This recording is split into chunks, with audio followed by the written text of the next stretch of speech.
Hello everyone, this is Andrew. Welcome to Keen on America. On July 4th, 2026, America will be 250 years old. An anniversary that will, no doubt, be greeted with a mixture of celebration, contemplation, and resignation. In Keen on America, Andrew talks not just about the American past and present, but also speculates on its future. What, Andrew asks, will be the 21st century fate of this now venerable American republic? Hello everybody, it's early on Saturday, June the 14th, 2025.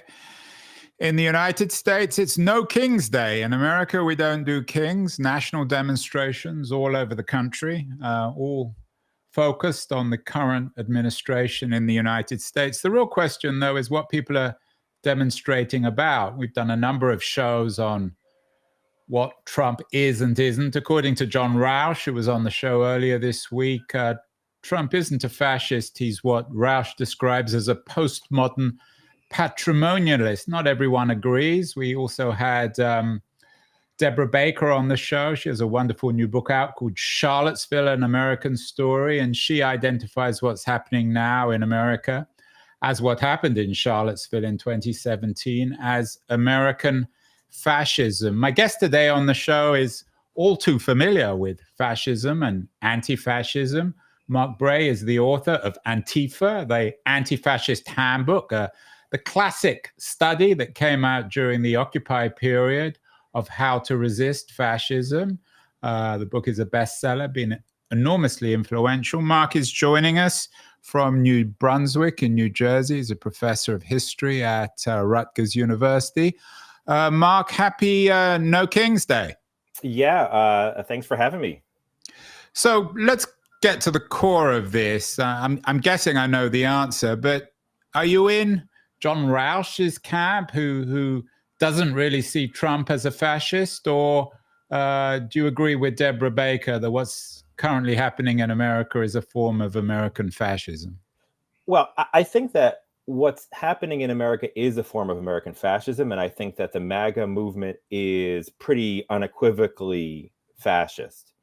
I've hesitated for a long time to straightforwardly call Trump a textbook fascist. I've talked about him as someone you could maybe situate on a spectrum of the fascistic. He has certain qualities, but there are a handful of examples like his lack of focus on class collaboration, his lack of critique of capitalism that would distance him a little bit from classic fascism. But the more that time goes on, the more that for example, his protectionism with the tariffs moves him a little bit in the direction of a fascist view on the economy, his populism. So I would certainly say more yes than no. The 1930s fascism expert in me is a little reluctant, but if I were to push back against that, I would say that like what fascism would look like in 21st century America would be different than in the 20s in Italy or the 30s in Germany.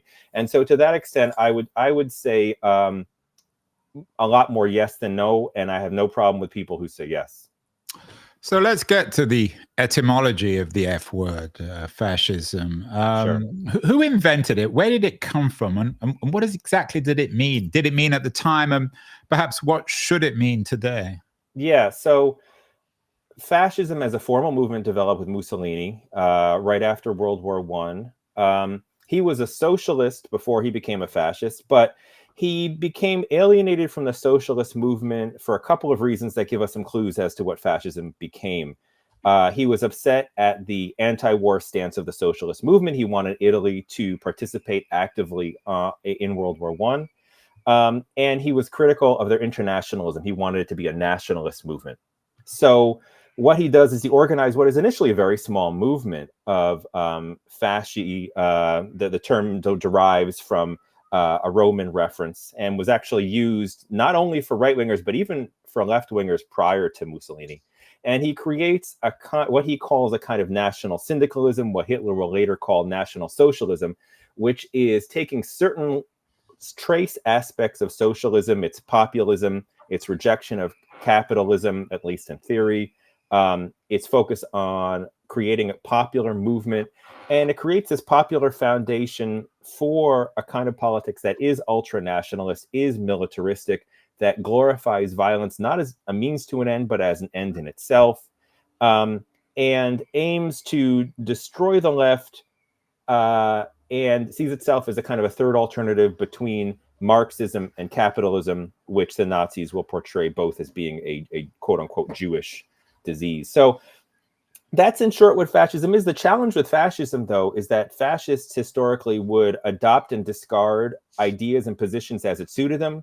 They rejected rational consistency, and Mussolini once said, well, if I contradict myself, I don't give a damn. So well, that kind of reminds me of you know who, doesn't it? Well, yeah, and Trump is very much like that, right? He'll never apologize for something, even when, of course, he makes a mistake.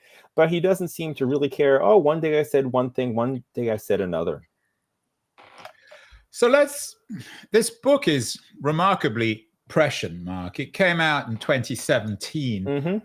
Tell me its history, why you wrote it, and how it's, shall we say, matured. Some books become irrelevant, others become more relevant as time moves on. Well, yeah, I appreciate that. A little bit about me. I'm a history professor and an activist. I was involved with Occupy Wall Street. I've been involved with various forms of activism, but not actually with anti-fascist activism. That's one area that I never got involved with. In 2017, I went down to Washington, D.C. to protest Trump's first inauguration. And I was struck as I was walking around Washington, D.C. about all of these little kind of confrontations between Trump supporters that had come out of town for the inauguration and people, either counter-protesters, everyday people on the street. There was this feeling that the social fabric of our country was fraying in some way. And so I went home and I wrote an essay called Trump and Everyday Anti-Fascism Beyond Punching Nazis, because it was also in response to the famous punch of Richard Spencer, who was at the time probably the most famous avowed white supremacist in the U.S. Yeah, and I think he was on the ground in Charlottesville, wasn't he? Mm-hmm. Mm-hmm. Yep, that was on January 20th, 2017. And then after the property destruction conducted by anti-fascists out in Berkeley to shut down a talk by Milo Yiannopoulos maybe 2 weeks later, there was an interest in the media in Antifa and anti-fascism, but a kind of a lack of quote-unquote expert voices to speak about it. I hadn't published the book yet. I hadn't considered writing the book. I was invited on NPR, and basically Dennis Johnson, who runs Melville House Publishing, heard the interview and said, hey, why don't you write a book based on this interview? And so in a relatively short period of time, I put my activist connections to bear. I put my historical insights to bear, did a lot of research, did a lot of interviews, and wrote this book, which was supposed to come out in September of 2017, but was rushed to the presses after Charlottesville and became the point of reference for talking about Antifa. I did, a million interviews, went on TV, was ultimately denounced by my employer, which was Dartmouth College at the time, visited by the FBI. It was quite a year. Yeah, it's quite a year. It's also a dream in a way of an author to come up with an idea, write a piece, get contacted by the publisher. The book comes out, becomes a national bestseller. Why were you questioned by the FBI, and why were you thrown out of Dartmouth? Were you teaching? Well, I wasn't thrown out. Yeah, so I was teaching at Dartmouth. I'll do the Dartmouth part first. I was teaching at Dartmouth. I was an adjunct. And what happened was I was on Meet the Press, and I spoke about what anti-fascists believe and their perspectives on violence and self-defense. There was I think it was called Campus Reform, if I'm not mistaken, was kind of a student far-right publication whose editor had been a Dartmouth alum. They brought my quotes to the president of Dartmouth College, portrayed them as saying that they're what I believe when I was saying they're what anti-fascists believe. And the president of the college, without consulting me or talking to my department, denounced what he referred to as my endorsement of violence. And then, fortunately, a lot of my colleagues at Dartmouth organized a petition to support my academic freedom, which was very gratifying. But so I was not fired. It was just kind of a public spectacle, which frankly probably generated more interest in my work than anything else. A little bit of a spanking, but spankings aren't bad in an academic environment. Yeah, I mean, it got interest in the book. Yeah, well, that's another story. But it got interest in the book, and ultimately, the support from my coworkers was very gratifying. And then what was the involvement then with, I know you've also been involved with the Occupy Wall Street movement and the Occupy movement more broadly. Did the book come out of that experience? Indirectly. I wrote another book about Occupy Wall Street and did a tour around Europe talking about it. Some of the people that I interviewed for the Anti-Fascist book were people I met touring around Europe. And I think that Melville House wouldn't have asked me to write Antifa if I hadn't already published a book. Yeah, we've done lots of shows that we did. I don't know if you know Ece Timurkuran, a Turkish activist, has written extensively on it. So one of the pieces in today's press is in The Guardian about whether people should have a moral obligation to protest, particularly not just in No King's Day, but in Los Angeles. Does it really matter, Mark? I'm guessing that the vast majority of my audience, certainly you and I, don't like Trump. Does it really matter what we describe the protests as, whether they're just liberal protests or anti-fascist or anti-racist? Is it important in terms of protests, given your experience in this area, to call it a, so to speak, an anti-fascist, an Antifa protest? No, I don't think the umbrella term is all that important. I think if you look at protest movements historically, they've been clearer about what they're against in many instances than the specific details of what everyone who's protesting something wants instead. I'm fine with people organizing under the umbrella of being against Trump and against his administration, and in this particular recent week of the protests in response to the ICE raids being against ICE and deportations. What you want to call it, if you want to call that anti-fascist, anti-racist, anti-Trump, or simply some kind of more general protest for justice, to me it is all the same, as long as we can kind of all push in the same direction. A few people might be watching this, Mark, certainly more conservatives, and say, well, what are you protesting about? Trump was elected. Some of what he's done, again, this is obviously quite controversial, but some of the stuff he's doing is legal. You simply have to accept that you lost the last election, stay at home and focus on 2028 or 2026. What's the point of demonstrating in a quote unquote democracy? Right. Well, I guess there's two facets to it. Protesting generates public opinion, and public opinion influences elections. A lot of the most progressive legislation that have been enacted in American history has come in response to a social outcry. And so certainly Democratic politicians, I don't think for the most part are eager to do something that steps out of the norm unless they feel pushed in that direction. But, you know, beyond that, there are plenty of people who are critical of the two-party system and critical of, to varying degrees, aspects of the American government and the broader system. So you see both of those things come to the fore in these kinds of No Kings protests and in the anti-Trump protests. The conservative media and the MAGA media in particular have focused on some of the images from Los Angeles of people burning cars, of waving Mexican flags. Are you concerned that in some ways that some of the violent protests against the MAGA movement can be used by them to actually strengthen themselves politically? Well, that is an interesting question, right? Historically, certainly, if we want to talk through the lens of fascism, fascist regimes have positioned themselves as victims and position the left as an existential threat, as an enemy that needs to be resisted. Certainly in the case of Hitler, he consolidated power because of the Reichstag fire when a Dutch communist set fire to the German parliament.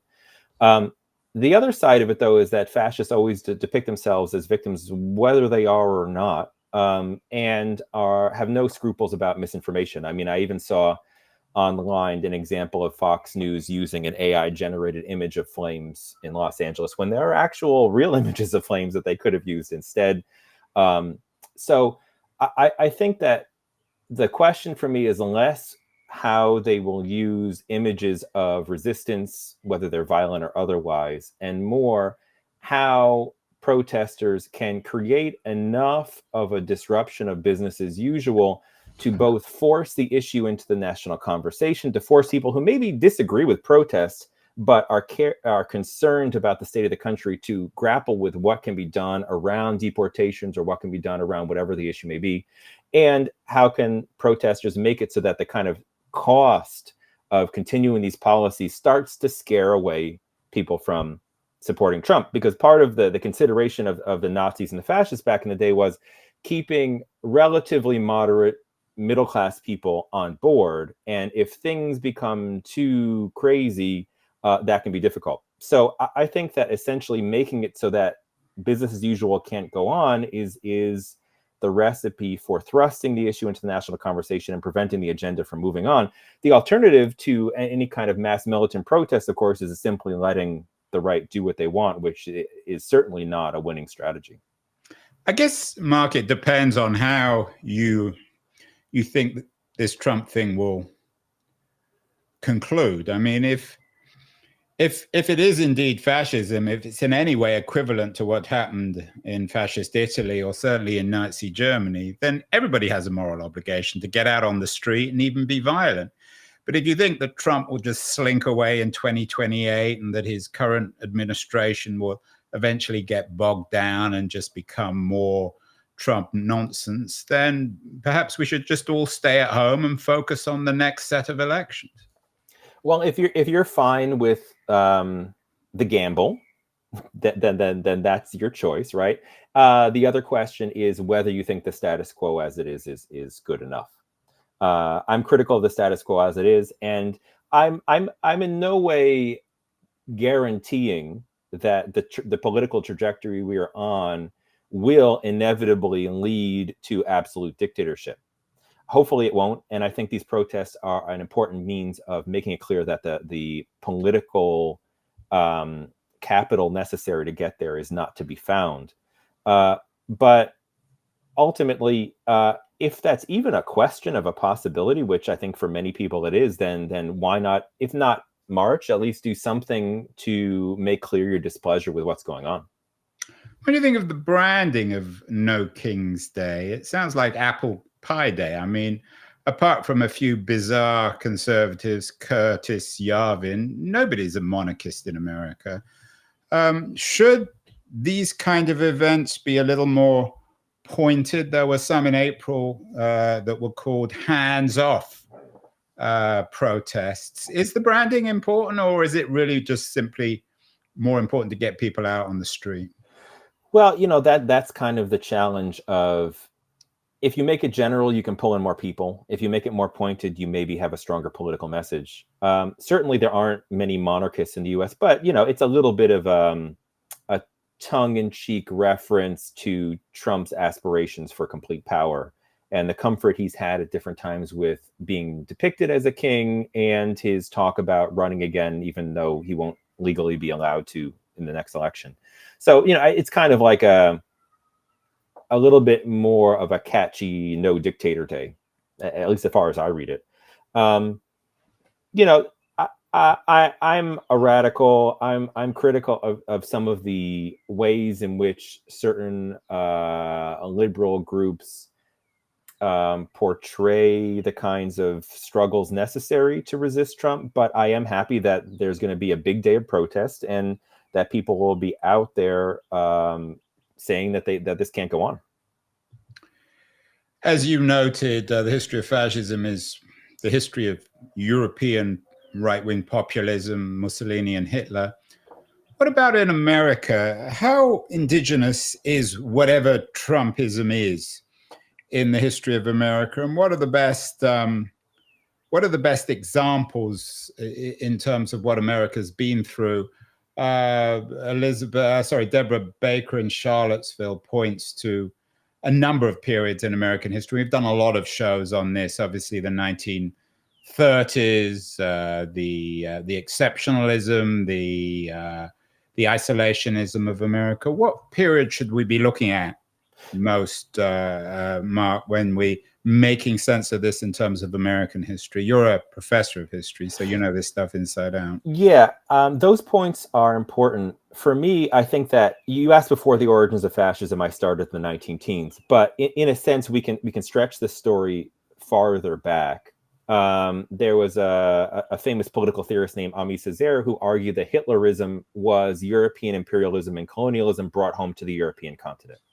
And so if we take seriously the argument for continuity between fascism and imperialism, then you can argue that the kinds of seeds of what would become fascism existed around the world previously, including the United States. And we can look to how Hitler and the Nazis copied their notion of Lebensraum, of creating living space for Nazis in Eastern Europe, on the depopulation of the American West, that the Nazi eugenics and race science programs were copied to some extent on similar programs in the United States. So in a sense, American racism influenced strongly what the Nazis became. Historian Robert Paxton argues that in a kind of functional sense, the first proto-fascist formation could be seen as being the KKK after the Civil War. So I think that in that sense, the question of whether we should be comparing Trump and the MAGA movement to Europe is important, but we should also be asking, how does it fit into this lineage of American racism, really, and the kind of inevitable backlash that seems to come whenever there are Black freedom struggles in particular, because I don't think we get Trump and MAGA without Obama and Black Lives Matter. And seeing that as a reaction, I think, is essential. And it builds upon, various actual fascist movements like the Silver Shirts or the sermons of Father Coughlin back during right before World War II into World War II. But I think, it runs through elements of the American right that have never really been fully comfortable with Black freedom.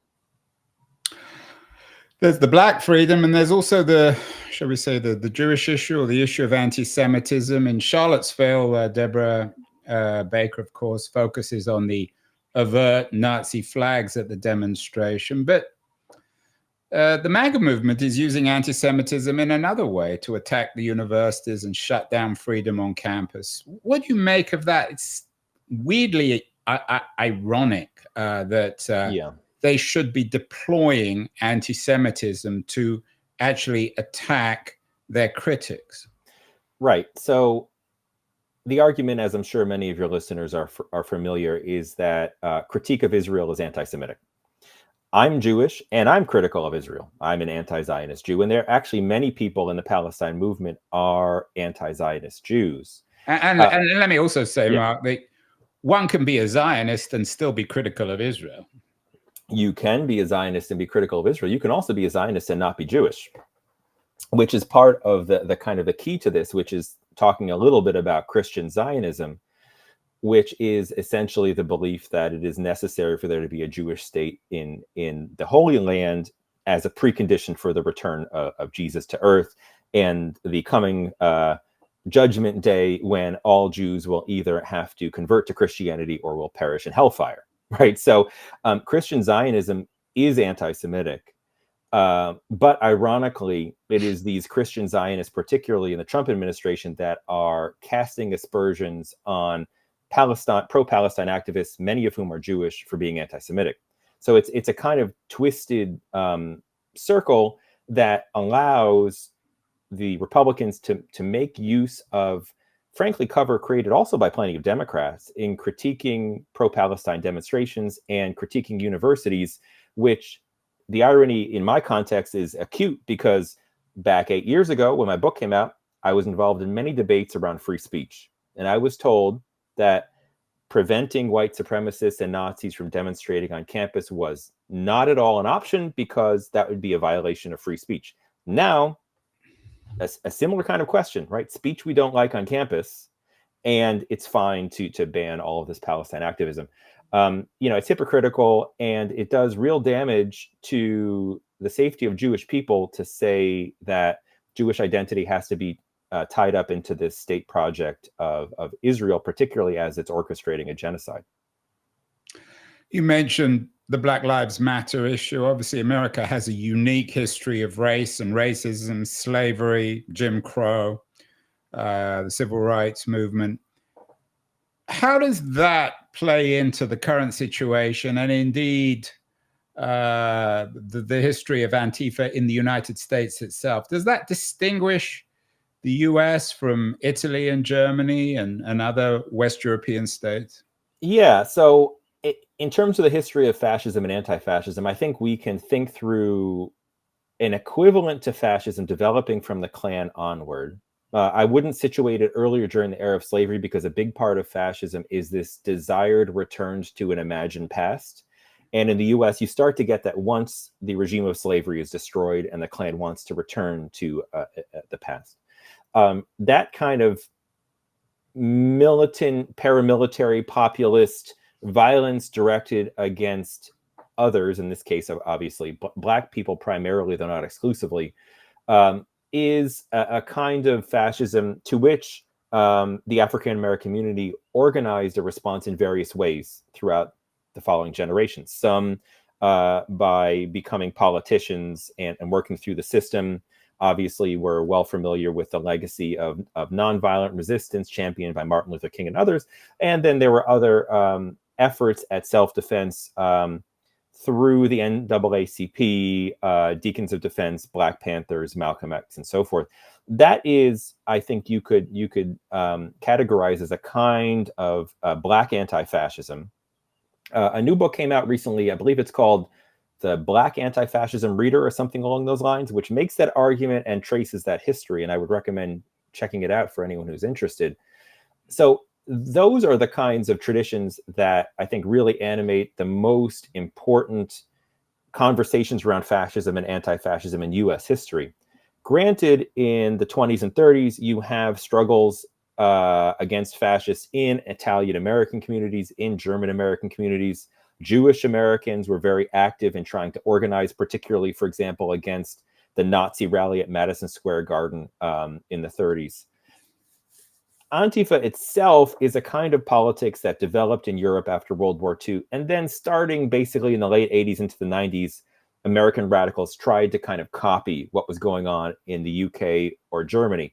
But that's why my book is trying to trace that specific lineage rather than looking at a broader American anti-fascism, which has roots that are simply different from what was going on in Europe. Yeah, and I wonder, my sense is that in part at least, there's a different reaction to Trump and MAGA amongst black Americans and white Americans. For many Black Americans, it's essentially business as usual. They will say, well, this has always been the case and it probably will always be the case. Many white Americans, of course, I don't want to generalize about everyone, but many white Americans are much more shocked and surprised. Is that fair, do you think? Well, there's always the question of continuity and change. And there's always, of course, at least a little of both. But the notion that when Trump was elected, he represented some sort of huge break with American history is just not really borne out by the facts. Sure, he changed the kind of centrist hegemony that you could kind of see from, the kind of Clinton, Bush era. Sure, there are debates about this and that, but both parties were fairly close to the center.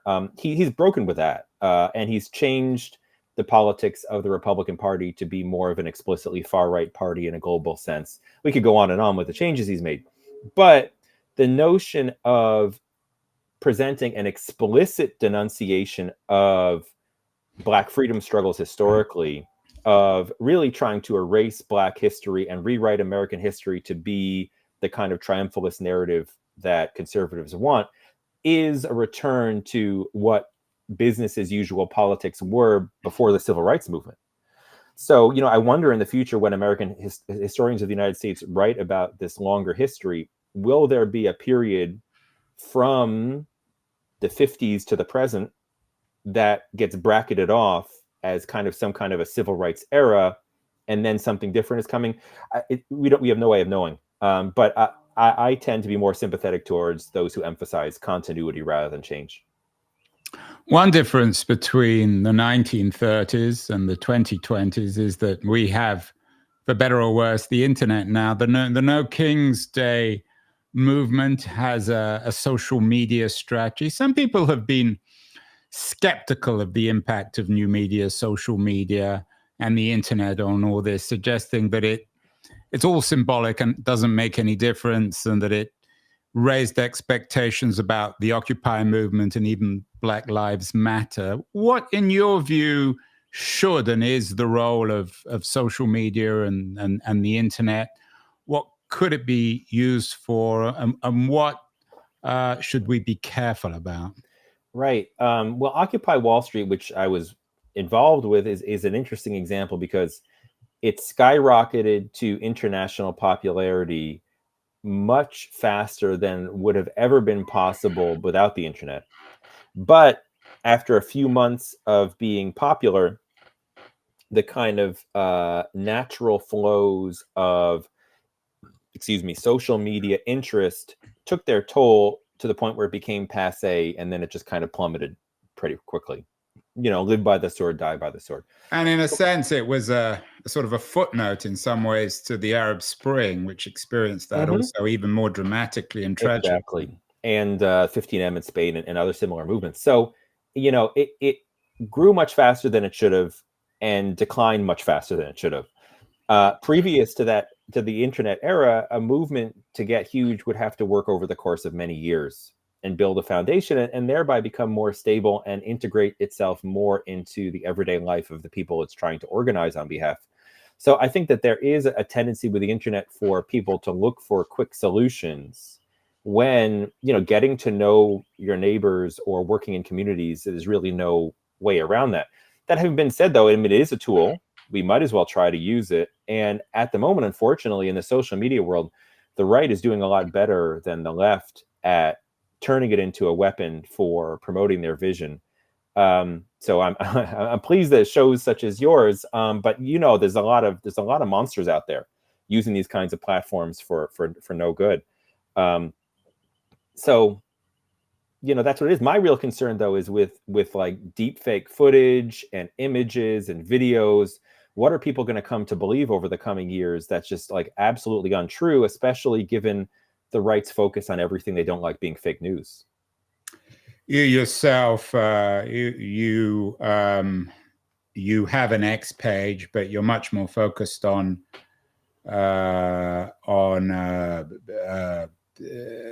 other social networks like Blue Sky. Yeah, I switched Should over. people be careful? I mean, X is obviously owned by Musk, who's no friend of the resistance. Should people be careful, or might it make more sense to actually be on X and be in people's faces and be able to debate with the opposition? Yeah, I understand that position, and of course, there's the point to be made that all of these, major media platforms are owned by people that we would have some sort of critique with or another. Probably not Blue Sky, but certainly Sure. X, and of course the Zuckerberg network of Facebook and Instagram. Sure. Yeah, I'm not criticizing people who stay on X and try to promote what they think on X. I made the choice that just it became too much for me to continue to use it. What's your view? Not of the F word, Mark. I was going to call you Mark, but of the R word, resistance. Is that a good word? Yeah, I think it is. Although, of course, like any word, it can become so vague that it means such different things to different people that it becomes a little meaningless without filling it in. But I think it's a good place to start, maybe not a good place to end. So how on No King's Day do we resist? We can, of course, join demonstrations. They're all over the country. But how else should people be doing it? Going on social media? Some people have talked about the idea of a national strike. Yeah, well, that last one would be my ideal choice, is a general strike. Now that's really hard to organize, especially in a huge country. But Put it mildly, especially in America, where not yeah, everyone's even unionized. right, of course, right. So I'm not anticipating that's going to happen anytime soon. But you know, in countries like Italy and Germany, the response of the organized left would to such a thing would be to try to organize a general strike. You know, our power as working people is, you know, the greatest power we have. Now, that's not about to happen, although I have heard some conversations in certain union circles about it.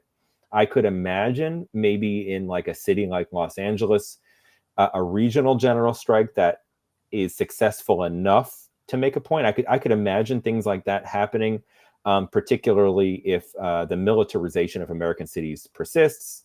I saw that a judge ruled against Trump's deployment of the National Guard.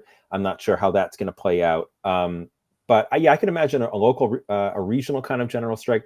Beyond that, though, I think that electoral politics often makes people feel like all they can do is cast a ballot. But I think organizing at a local level, whether it's in a workplace or in a community or mutual aid networks or immigrant rights organizations or, you know, whatever's the local issue where you are, simply being part of a group with people in your community so that you have an organized foundation so you can respond to crises in a way that brings people out, in a way that responds to what's actually happening, is a good way to get beyond the kind of, you know, debilitating feeling of all I can do is kind of show up to a protest and raise my individual voice.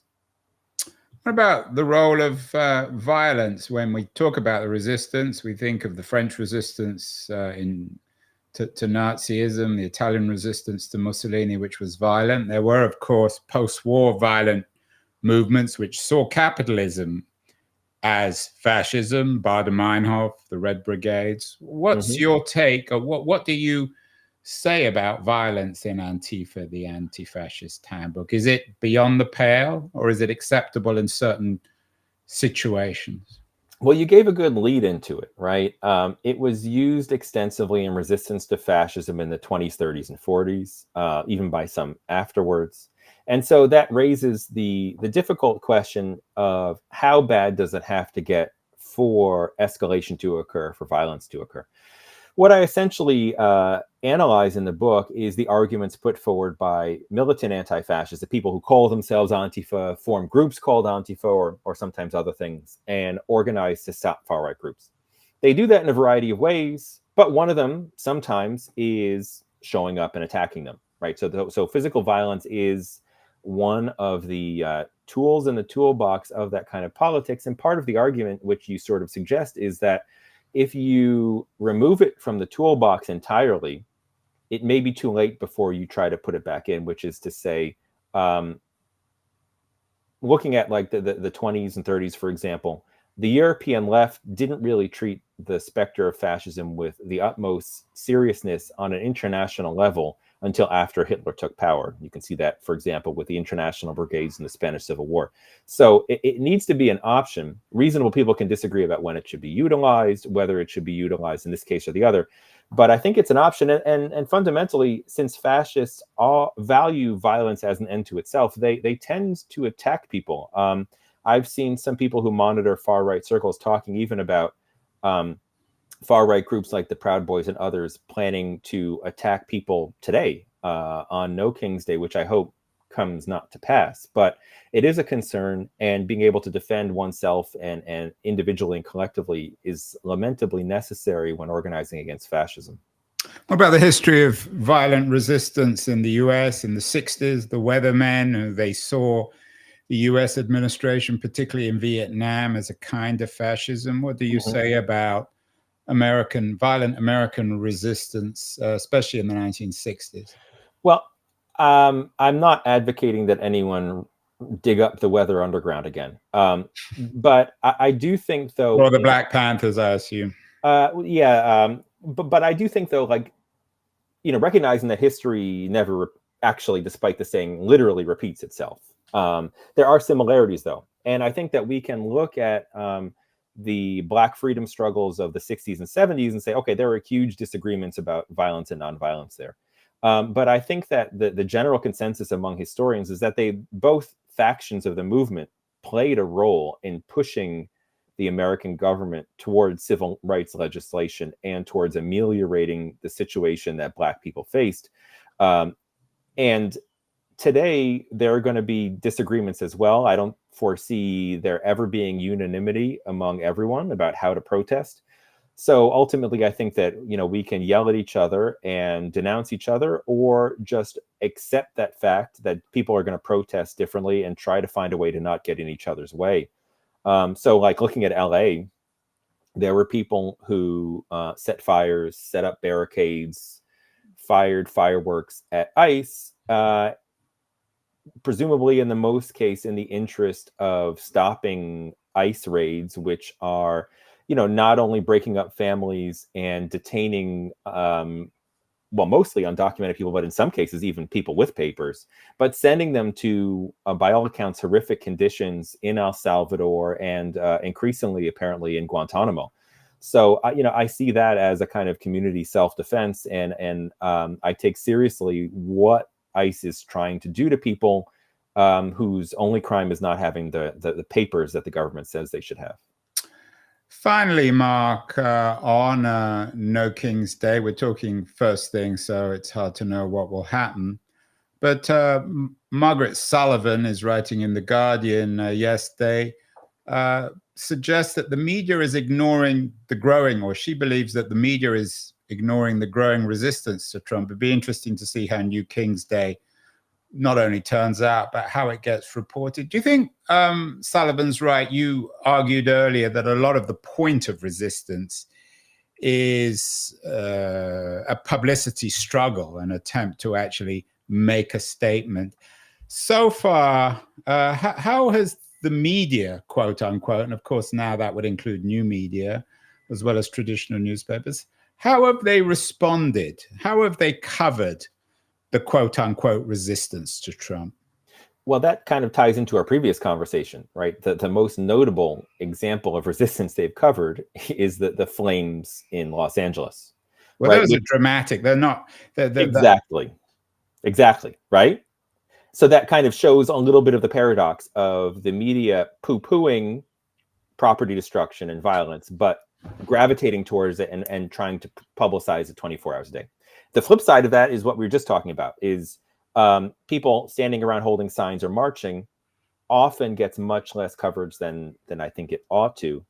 And I think that there has been, at least up until recently, a little bit of protest fatigue among a lot of critics of Trump because it's his second administration, in a way that resisting him felt maybe a little more urgent for some people the first time around. And I think you can see that reflected in the media, that ho-hum, here's a few thousand, liberals or leftists marching against Trump. Like we've heard that story before, which is why it's incumbent upon us to do different things. And I think this angle of No King's Day is, say what you will, is different. At least it is something different. I think the question of part of it is they're not protesting Trump's military parade in DC, which is, I think there is something to be said for, like, let's protest where we are. So I don't have a problem with that necessarily. But I think today will be a good test to see if the media takes this seriously, and if they can take seriously resistance to Trump that isn't just explicitly electorally minded, because obviously that's where their real focus is most of the time. Well, Mark Bray, I hope you have, I was going to say, a happy, safe No King's Day. I'm not sure it'll be particularly happy, but certainly safe. Thank you so much. Very interesting conversation. Your book, Antifa, the Anti-Fascist Handbook, I think it's already been reprinted a couple of times. It's probably going to come out later this year in a third edition. Still enormously relevant. Thank you so much, Mark Bray. Thanks for having me. It's been a pleasure.